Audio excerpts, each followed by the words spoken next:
Good day, everybody. This is Karen Mandy from How Bright Can We Shine? And I'm sitting with Linda Beresford this morning. And we're just going to be having a little bit of a conversation around what Linda's doing, and just so you can get to know her a little bit better. So good morning, Linda. Good morning. Thank you for having me. Thank you for joining us this morning. Of course. So I'd just like to begin by asking you if you'd like to give us a little bit of background about who Linda is, if you can just sort of let everybody know who they're going to be listening to this morning.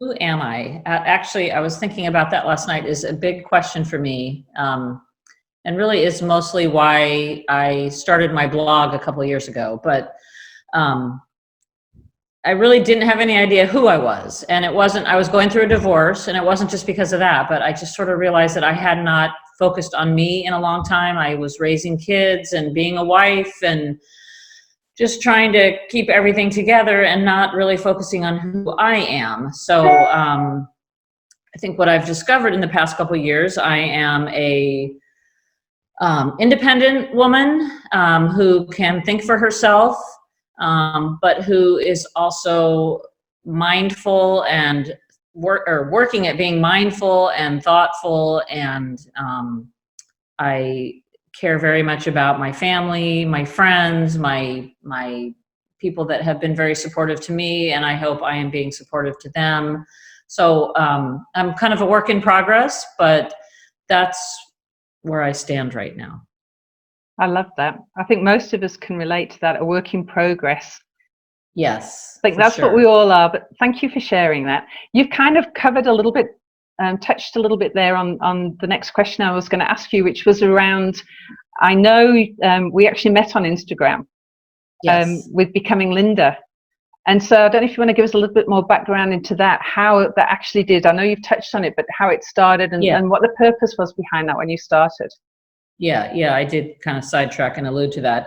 It started almost 2 years ago when I was going through a divorce and actually a heartbreak from someone that I had been dating that ghosted me. And I was so just sidetracked by that experience that the only thing I could think to do about it was write.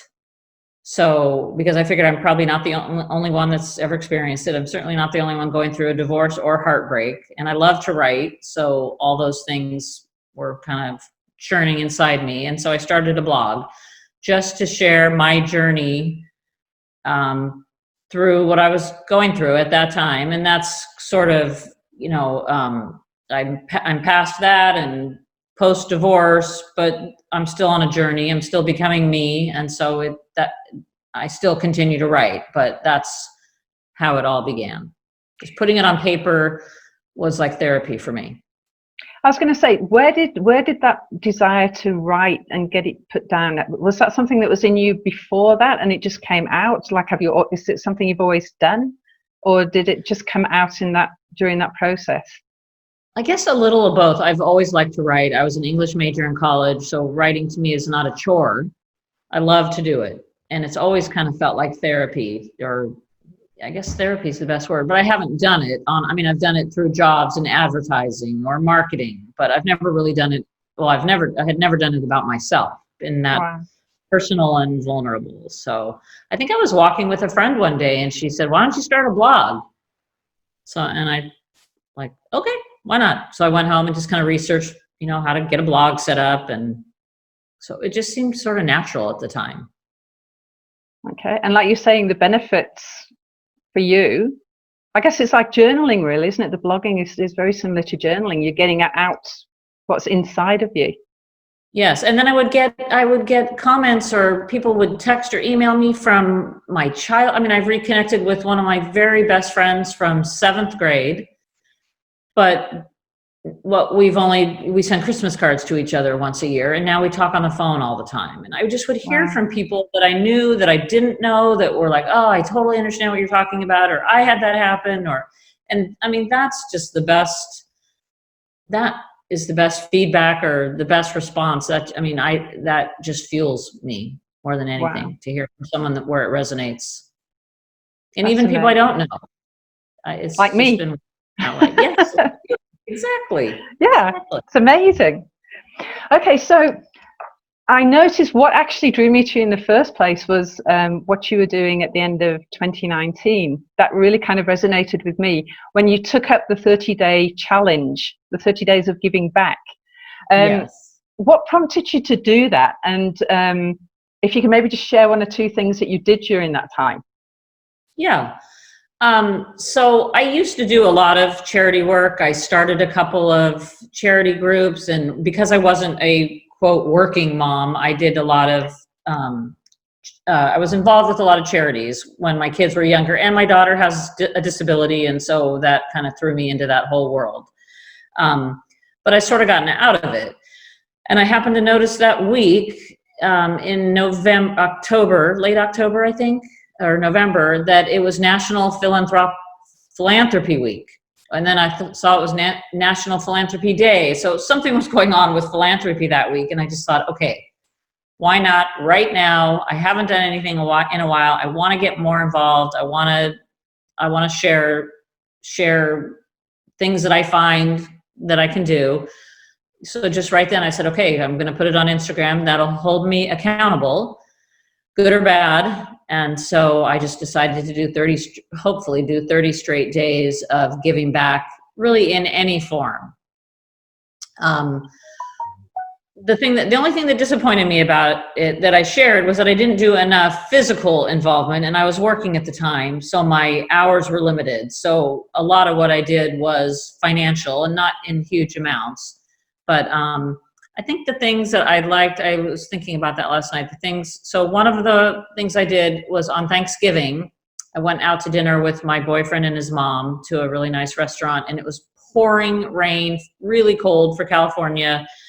And the valet guys were out there just working their butts off, getting everyone's cars and soaking wet. And so I tipped my valet guy a lot. A lot more than normal. And I had a gift card to a little store nearby, and I gave him the gift card. And the look on his face was just, you would have thought I just gave him $1 million. Wow. Just couldn't stop thanking me. He's like, are you sure you don't want it? And I had gotten it for that purpose, to give to somebody. So just, I don't know, that little act just brought him so much joy. And then just another couple things I did that related to my daughter. She has epilepsy, and there's an organization that's Epilepsy Foundation of America, and they're on Facebook, and they're really growing and really educating and doing a lot to help people of all ages with epilepsy. So I donated to them, and also through Amazon Smile. I don't know if you're familiar with that, but whenever you make a purchase on Amazon, part of your purchase is donated to a charity of your choice. So I identified them through Amazon. So that was personal to me. And then another organization in Montreal, Children's Hospital, where a doctor who operated on my daughter and really saved her life years ago, I donated to that. So sometimes when it's just a little way that I can give back that's personal to me. But there was really nothing I did that I didn't like. I would give an anonymous Starbucks gift card in a neighbor's mailbox. Just a little bit of make my dog bark. Okay. So it was all very rewarding. And I skipped some days. There were days I just didn't have the time, the energy, didn't want to do it if it wasn't authentic. So it took me probably 40 days. Uh-oh. Hold on. I can't hear you. Okay, that was my fault. Sorry, thanks, Linda. Okay. What did you learn from sort of going through that process? What would you say was one of the chief things that you learned from doing that? Just that there's no bad way to give. There's no way is too small. If it's $5, if it's $50, if it's just being kind to someone, if it's just I think a couple days it was listening on the phone to someone who needed a lot of time to vent and talk. And that sounds so simple, but I had other things I could have been doing, but I took the time and spent the time with a friend. So there's no bad way or wrong way to give, but every little bit makes a little bit of a difference. And that's all I was trying to do. And that's what I learned from it is, and I hope to keep doing, I may not do it 30 days in a row, but it's not that hard. I love that. I love it, exactly what you're saying. There's nothing too small and it's not that hard. We can all make a little bit of difference, can't we, every single day when we do it mindfully. Yes. So, yes. Exactly. So as we're going into 2020 now, I'm just interested to find out, what does 2020 hold for Linda Beresford this year? Well, that is a loaded question, or the $1 million question. I feel like I need to do more with my writing. I think it's just time to expand more outside of myself, not just write personal things about me, but share.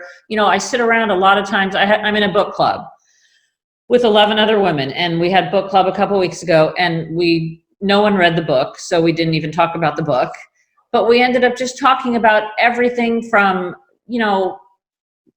just what kind of sheets do you like on your bed, to what gynecologist do you go to do you take hormones for your, hot flashes, and it just, we covered every topic pertinent to women in their 50s. And so my goal is to start a newsletter that comes out monthly, where it's kind of an extension of my blog. So it's a little bit about me or something that maybe is going on in my life, but then it's also a lot of other things, sharing about other great organizations or in communities out there in social media or in people's communities.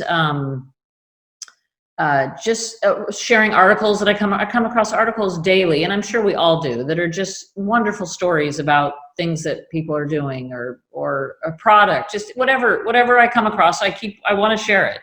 So that's my goal for 2020, to get that newsletter off the ground and running and into the computers of many, many people. I love that. And I know I didn't sort of give you this question pre this meeting, but as you were speaking, I was just thinking, as far as the How Bright Can We Shine community, what do you see? How do you see your role in that community, or what would you like to get out of being part of that community? I guess the first thing that comes to mind is just learning what other people are doing to be involved in their own communities, or finding things that, as I've said so many times, you're in Africa, I'm in California, but here we are talking like we're sitting next to each other. So what can we, Karen and Linda, do to make a difference in the world? It doesn't have to be in my city where I live or in where you are, but what can the two of us together do to make a difference? So through your community, which is more than just Karen and Linda, I'm hoping just to make a difference, just find different ways that we can all get together, do things individually, but also as a community, and make a difference in the world. Yeah. So as we finish our interview this morning, I'd just like to ask you one last question. If you have anything, what sort of words of wisdom or parting remark would you like to leave our community with this morning? I think I was thinking about that as well a lot. And this is something I'm trying to learn myself too, and tell myself, but it's just that you can do anything you set your mind to. Just because I'm in my 50s doesn't mean I can't start over. I can start over every day if I want, or every year if I want. I'm not too old to start a business or get a job or meet new people, make new friends. None of it, I think sometimes people get into that mindset, well, I'm too old to do that, or I can't make any more friends, it's too difficult. But really, it's not. We can always learn more, we can always do better, do more, and just continue to evolve. I don't ever want to stop evolving. So, and that's the message I would pass on, is that we really can do anything we set our minds to. That's a great message to leave us with. I keep telling myself that, yes, Linda, you can do anything you set your mind to. And you absolutely can. I get sidelined by self-doubt, but yes, I keep telling myself that. Good for you. Okay, well, thank you very much for sharing with us this morning, Linda. Thank you for having me. Okay, and have an amazing evening, day in your side of the world. Yes. Okay, and I'll see you over in the community. Okay, sounds good. Okay. Thank Thanks, you, Karen. Linda. Bye. Bye.